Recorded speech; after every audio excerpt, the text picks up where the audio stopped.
ക്ഷീണിപ്പിച്ചുകൂടി എന്തിനായിരിക്കാം ഈ മുഖാമുഖങ്ങളിൽ അവസാന ഘട്ടത്തിൽ ഈ ജമാഅത്തെ ഇസ്ലാമിയുമായി ബന്ധപ്പെട്ട നീണ്ട ഖണ്ഡികൾ വായിക്കുന്നത്? നമുക്ക് 2019 ലോക്സഭാ തെരഞ്ഞെടുപ്പിന് ശേഷമാണ് ഈ പ്രത്യേക പ്രതിഭാസം കാണാൻ തുടങ്ങിയത്. കഴിഞ്ഞ ഉപതെരഞ്ഞെടുപ്പുകളൊക്കെ തന്നെയും ഈ വാദം ഉയർത്തുന്നു. എന്തോ ഒരു വലിയ ഭീഷണി കേരളത്തെ വന്ന് മൂടാൻ പോകുന്നു, എന്തോ വലിയൊരു ആപത്ത് സംഭവിക്കാൻ പോകുന്നു എന്ന രൂപത്തിൽ പറയുകയാണ്. അതിനിടയ്ക്കാണ് വെള്ളാപ്പള്ളിയുടെ വർഗീയ പ്രസംഗങ്ങൾ ഇവിടെ നടന്നിട്ടുള്ളത്. ആ വെള്ളാപ്പള്ളിക്ക് പട്ടും വളയും കൊടുക്കുന്ന ചിത്രവും നമ്മൾ കണ്ടതാണ്. സ്വന്തം ഔദ്യോഗിക വാഹനത്തിൽ കൊണ്ടുപോയി ആഗോള അയ്യപ്പ സംഗമത്തിൽ ഇരുത്തുന്നത് നമ്മൾ കണ്ടതാണ്. അപ്പോൾ ആ ഭീകരവാദം അതൊരു ഭീകരവാദം തന്നെയാണല്ലോ, ഒരു തരത്തിൽ ഒരു വർഗീയവാദം. ആ വർഗീയവാദത്തിന് എല്ലാ തരത്തിലുള്ള പിന്തുണയും നൽകുക. ഇത് മുസ്ലിം ന്യൂനപക്ഷത്തിൽ ഒരു വിഭാഗം, അത് രണ്ട് തരത്തിലാണ്.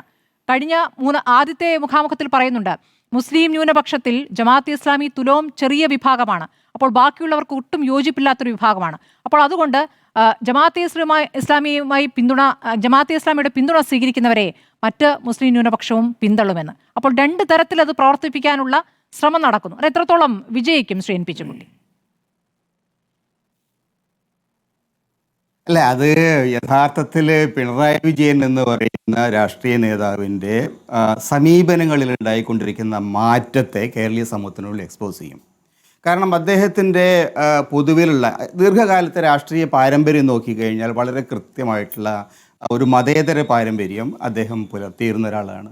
കേരളത്തിലെ ഇടതുപക്ഷത്തിൻ്റെ ഭാഗമായി ന്യൂനപക്ഷങ്ങളോട് അടുത്ത ബന്ധം സ്ഥാപിക്കാൻ ശ്രമിച്ചിട്ടുള്ള ഒരു നേതാവാണ് അദ്ദേഹം.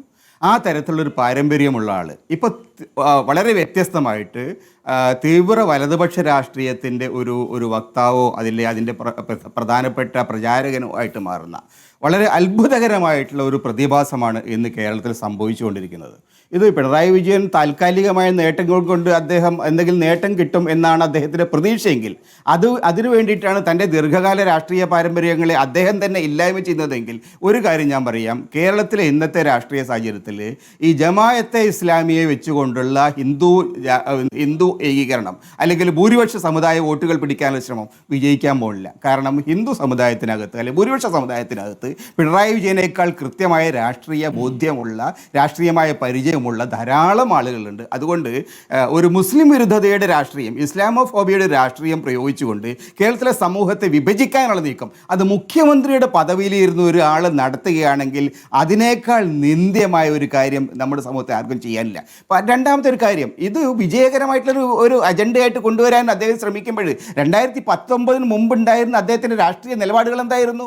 2019 ശേഷമാണ് ജമാഅത്തെ ഇസ്ലാമിയും അതുപോലെ അവരുടെ കക്ഷികളും UDF അനുകൂലമായ നിലപാടിലേക്ക് വന്നത്. അതിന് കാരണം അവർ വിശദീകരിച്ചിട്ടുണ്ട്. അത് പിണറായി വിജയൻ മനസ്സിലാക്കേണ്ട ഒരു കാര്യം, 2014 നരേന്ദ്രമോദി അധികാരത്തിൽ വന്നതിന് ശേഷം നരേന്ദ്രമോദി പ്രതിനിധാനം ചെയ്യുന്ന ഹിന്ദുത്വ രാഷ്ട്രീയത്തെ എതിർക്കാൻ അതിനെ ചെറുക്കാൻ ഇന്ത്യയിലെ മതേതര ശക്തികളുമായിട്ട് പിന്തുണ നൽകണം, അവരോട് കൂട്ടുകൂടണം എന്നൊരു നിലപാടിലേക്ക് ജമാഅത്തെ ഇസ്ലാമിയും വെൽഫെയർ പാർട്ടിയൊക്കെ വന്നു.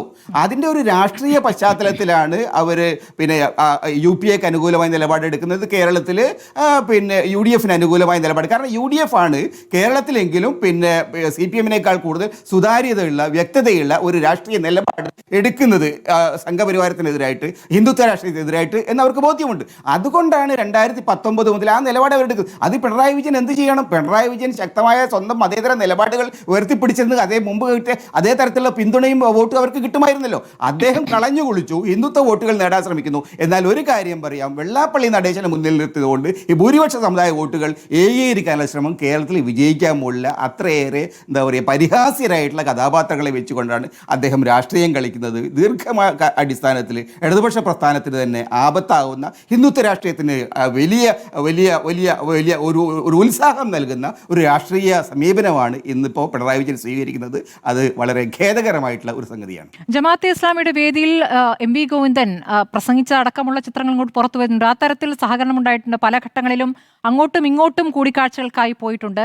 അത് ഇഷ്യൂ ബേസ്ഡ് ആയിട്ടുള്ള കൂടിക്കാഴ്ചകളായിരുന്നു എന്നാണ് അന്നത്തെ അമീർ, അതായത് അന്ന് പിണറായി വിജയനെ അങ്ങോട്ട് പോയി കണ്ട് അമീർ പറയുന്നത്. അത് AK സെൻട്രലിൽ ചില കൂടിക്കാഴ്ചകൾ ഉണ്ടായിട്ടുണ്ട്, കോടിയേരി ഹിറ സെൻട്രലിൽ പോയിട്ടുണ്ട് എന്നുള്ള വിവരങ്ങളുണ്ട്. അപ്പോൾ ഈ തരത്തിലുള്ള കാര്യങ്ങളൊക്കെ അന്നത്തെ വാർത്താ തലക്കെട്ടുകളായിരുന്നു. അന്ന് ദേശാഭിമാനിയിൽ തന്നെ വന്നിട്ടുള്ള വാർത്തകളാണ്. അന്നൊന്നും തന്നെ ഈ ഒരു അപകടം, മതരാഷ്ട്രവാദം, മൗദൂദി ആശയം, ഇതൊന്നും തന്നെ അന്നില്ലാത്തതും ഇന്നുള്ളതുമായി എങ്ങനെയാണ് മാറുന്നത്? ഇത് വലിയ വർഷങ്ങൾക്ക് മുമ്പുള്ള കാര്യമല്ലല്ലോ. 2000, 2011, 2009 ഈ കാലങ്ങളിലൊക്കെ നടന്നിട്ടുള്ള കാര്യങ്ങളാണ്.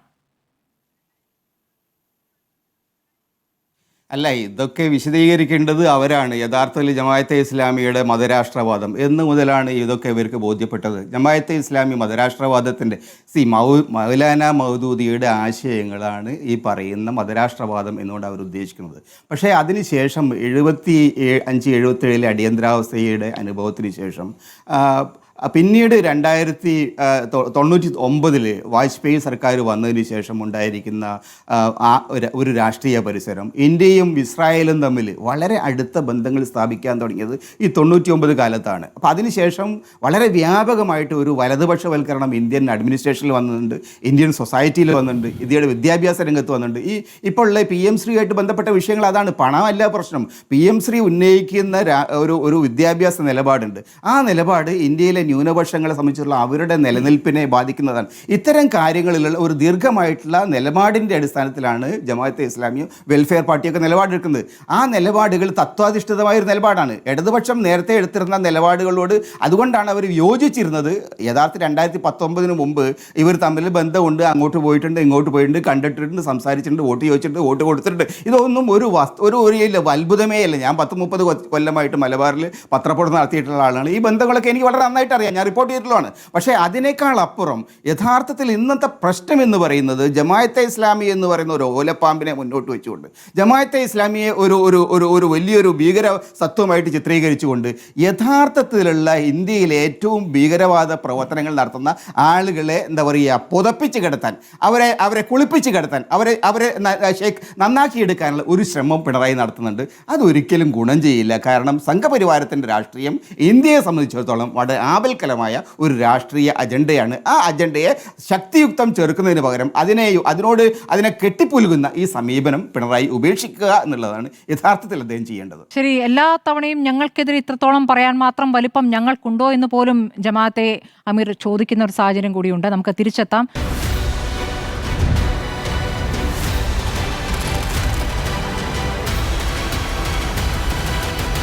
Debate with Smriti Paruthikad.